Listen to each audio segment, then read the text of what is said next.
السلام عليكم ورحمة الله وبركاته.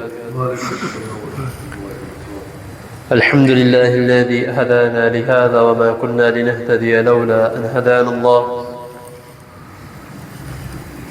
اللهم صل وسلم على نبينا محمد صلى الله عليه وسلم. أما بعد. حضرات محترم، آپ کے سامنے اللہ تعالیٰ کی توفیق سے باب سجود السہوی وغیرہ کا بیان اختصار کے ساتھ بیان کیا جا رہا ہے۔ سجدہ سہو کے متعلق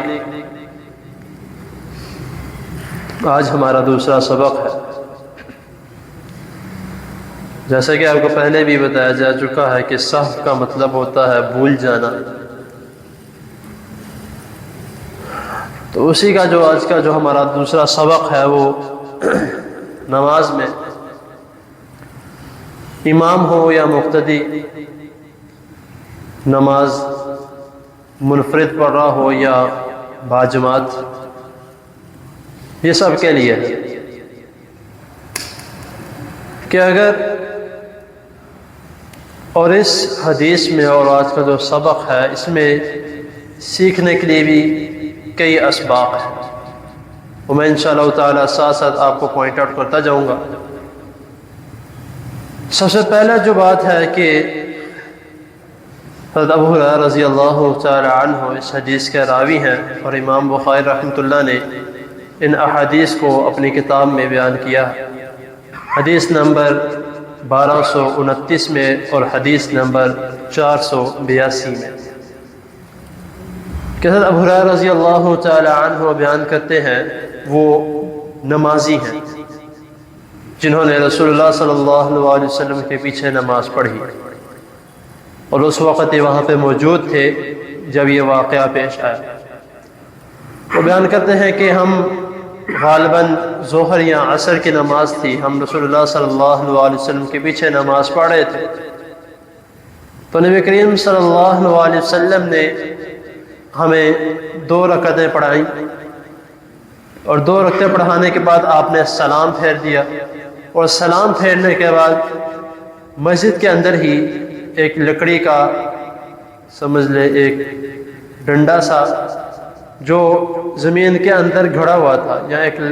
درخت کا سمجھ لے کہ شاخ تھی، تو رسول اللہ صلی اللہ علیہ وسلم کا معمول تھا کہ آپ نماز پڑھانے کے بعد ادھر جا کے آپ کھڑے ہو جاتے یا ٹیک لگا لیتے، تو اسی طرح معمول کے مطابق رسول اللہ صلی اللہ علیہ وسلم ہمیں ظہر یا عصر کی 2 رکعتیں پڑھا کر سلام پھیر دیا، آپ وہاں پر جا کے کھڑے ہو گئے، اور آپ نے اپنے دونوں ہاتھوں باروں کو اس لکڑی کے اوپر رکھ لیا۔ تو حدیث کے الفاظ ہیں کہ کئی لوگوں نے جو وہاں پر موجود تھے صحابہ کرام رضی اللہ تعالی عنہم، وہ آپس میں بات کرنے لگے، کچھ لوگ بیچ میں چلے بھی گئے،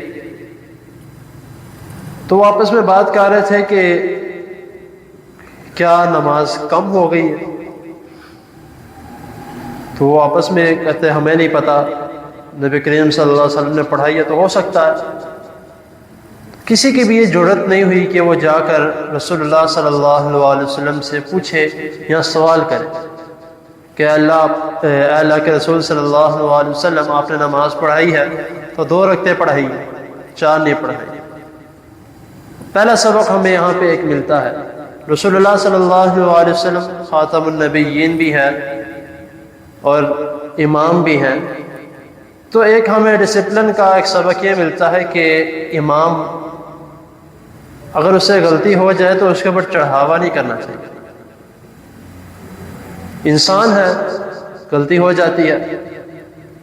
یا نماز کے لیے تھوڑا سا لیٹ پہنچ گیا، کوئی مسئلہ نہیں، نماز کے لیے نہیں پہنچا، کسی اور نماز میں آ گیا تو کوئی مسئلہ نہیں۔ یہ ہمارے جو معاشرے میں ایک وقت جو ہے وہ مقرر کیا گیا کہ اس وقت نماز کھڑی ہونی ہے، تو امام صاحب کو اس وقت میں پہنچنا چاہیے لازمی۔ لیکن آپ جتنی بھی کتابیں ہیں آپ ساری اٹھا کر دیکھ لیں تو اس میں کہیں پر بھی نماز کے وقت کو مقرر نہیں کیا گیا۔ اذان کا وقت مقرر تھا جب یعنی کہ سورج کے حساب سے دیتے، کیونکہ گھڑیاں اس وقت موجود نہیں تھیں، سورج کے حساب سے دیکھتے تھے کہ اس نماز کا وقت ہو گیا، اس نماز کا وقت ہو، اذان دی جاتی تو پھر رسول اللہ صلی اللہ علیہ وسلم دیکھتے کہ نمازی آ چکے ہیں تو آپ صلی اللہ علیہ وسلم آ جاتے، یا کئی مرتبہ آپ اندر ہی تشریف فرماتے، اپنی مرضی سے تشریف لے جاتے۔ لیکن جو مکبر یعنی تکبیر کہنے والے ہوتے ہیں حضرت بلال رضی اللہ تعالیٰ عنہ، وہ آپ صلی اللہ علیہ وسلم کو دیکھتے کہ آپ آ چکے تو پھر وہ تکبیر کہنا شروع کرتے۔ ہمارا یہاں پہ اس طرح ہوتا ہے، اپنی مسجد کی بات نہیں بلکہ تمام مساجد کی بات کر رہا ہوں کہ امام صاحب وضو کر رہے ہوتے ہیں اور یہاں پر سب نمازیں کھڑے ہو جاتے ہیں۔ امام صاحب لیٹ ہو چکے ہیں تو وہ جلدی جلدی میں کسی نہ کسی کو آگے کر دیتے کہ آپ نماز پڑھا لو۔ امام صاحب پتہ نہیں کیوں نہیں آئے، امام صاحب کتنی لیٹ ہے، ایک آدھے منٹ 2 منٹ کوئی مسئلہ نہیں، اتنی دیر لیٹ ہو بھی جائے کوئی مسئلہ نہیں، نماز کا وقت تو نہیں گزرنے والا۔ تو امام صاحب کی ایک جو اللہ تعالیٰ نے ان کو رتبہ دیا ہے اس کا خیال کرنا چاہیے۔ تو میں بات کر رہا تھا کہ رسول اللہ صلی اللہ علیہ وسلم کے قریب کوئی بھی نہیں گیا، تو پھر ایک صحابی تھے جو ادھر موجود تھے جن کو رسول اللہ صلی اللہ علیہ وسلم ان کے لمبے ہاتھوں کی وجہ سے پیار سے ذوالجدین بلایا کرتے تھے، تو وہ گئے، انہوں نے جا کے رسول اللہ صلی اللہ علیہ وسلم سے سوال کیا انسیت ام قصرت الصلاۃ، کہ وہ بیان کرتے ہیں کہ حضرت ابو ہریرہ رضی اللہ تعالیٰ عنہ انہوں نے سوال کیا کہ کیا نماز کم ہو گئی ہے یا آپ نے اتنی پڑھائی ہے یا بھول گئے؟ تو رسول اللہ صلی اللہ علیہ وسلم فرماتے ہیں کہ لم انسا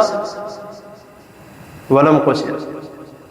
کہ نہ میں بھول گیا ہوں اور نہ نماز کم ہوئی۔ تو پھر رسول اللہ صلی اللہ علیہ وسلم صحابہ کرام رضی اللہ تعالیٰ عنہ جو اس وقت وہاں پہ موجود تھے، جو آپس میں گفتگو کر رہے تھے، ان سے پوچھا کہ صدق ذوالجدین سچ کہہ رہا کہ 2 رکعتیں پڑھائی گئیں، 4 نہیں پڑھی گئی؟ تو ایک حدیث میں آتا ہے کہ انہوں نے تب بھی بولا نہیں، انہوں نے صرف سر ہلایا یا کسی نے اشارے سے کہا جی۔ تو ایک حدیث میں آتا ہے کہ کئی صحابہ نے کہا کہ ہاں جی سچ کہہ رہا ہے۔ تو رسول اللہ صلی اللہ علیہ وسلم حدیث کے الفاظ ہیں۔ اب اس درمیان ایک سبق ہمیں یہ ملتا ہے کہ ان 4 رکعتوں کے درمیان جب 2 رکعتیں آپ صلی اللہ علیہ وسلم پڑھ کے سلام پھیر دی پھر آپ چلے گئے، اس کے درمیان باتیں بھی ہوئی تھوڑی سی، لیکن باتیں ہوئیں۔ تو یہاں پہ ایک سبق یہ ملتا ہے کہ اگر کبھی اس طرح موقع ہو جائے غلطی سے نماز آدھی آپ نے نماز پڑھ لی ہے یا 1 رکعت چھوٹ گئی 2 رکعت چھوٹ گئی، آپ نے سلام پھیر دیا، کوئی آپ کو بھائی یاد کروا دیتا ہے کہ بھائی آپ نے اتنی رکعت پڑھی ہیں، آپ کی اتنی رہتی ہیں، تو بات کرنے کی وجہ سے نماز جو پہلی ہے وہ باطل نہیں ہوگی، نہ وہ نماز خراب ہوگی نہ نماز ٹوٹے گی، وہ اسی نماز کو کنٹینیو کرے گا، نماز شروع سے نہیں دہرائے گا، اسی نماز کو کنٹینیو کیا جائے گا۔ اور رسول اللہ صلی اللہ علیہ وسلم اس حدیث کے بخاری کے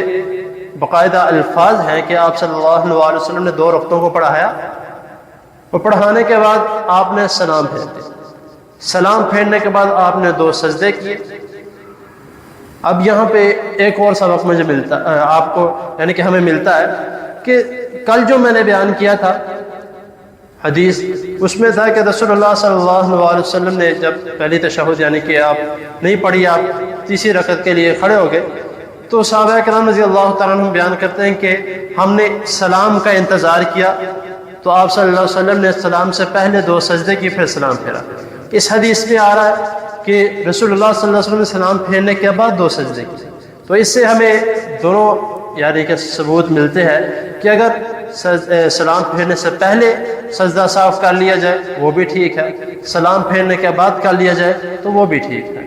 تو اسی لیے جس طرح میں نے کل بھی یہ کہا تھا کہ ہم یہ الفاظ کہہ سکتے ہیں کہ اللہ تعالیٰ نے رسول اللہ صلی اللہ علیہ وسلم کو بھلایا امت کی رہنمائی کے لیے، امت کو سکھانے کے لیے، کیونکہ ہم ابھی تک جتنی مرضی ہماری توجہ ہو رسول اللہ صلی اللہ علیہ وسلم جیسی توجہ کبھی بھی نہیں ہو سکتی، جتنا مرضی بڑا عالم دین ہو کسی کی بھی نہیں ہو سکتی، لیکن پھر بھی کس نے اللہ تعالیٰ نے رسول اللہ صلی اللہ علیہ وسلم کو بلایا تاکہ امت کو ایک سبق مل جائے اور پتہ لگ جائے کہ اگر کبھی بھول جائے تو یہ اعمال کرنا ہے، اس کے کرنے سے آپ کا جو رہ گیا ہے اس کی تلافی، جس طرح میں نے پچھلے درس میں اس کا مکمل ایک جو ڈیفینیشن بیان کی تھی سجود السہو کی، تو اس میں نے سارا کچھ بتایا تھا۔ تو اسی لیے کبھی بھی اس طرح کا کوئی موقع بنے تو کوشش کرے کہ اگر ساتھ والا ہے بھول گیا تو کوئی مسئلہ نہیں۔ کئی لوگ نہیں بتاتے کہ اس کی اپنی نماز ہے، میری تھوڑی نماز خراب ہوئی ہے، اس کو بتا دینا چاہیے کہ آپ کی اتنی آپ نے رکھتے پڑھنی تھی اتنی پڑھ لی ہیں، تو اس میں بھی کوئی مسئلہ نہیں۔ اللہ تعالیٰ کی حضور دعا ہے اللہ تعالیٰ ہمیں جو سنا ہے اس کو سمجھنے کے اس پر عمل کرنے کی توفیق عطا فرمائے۔ جزاکم اللہ۔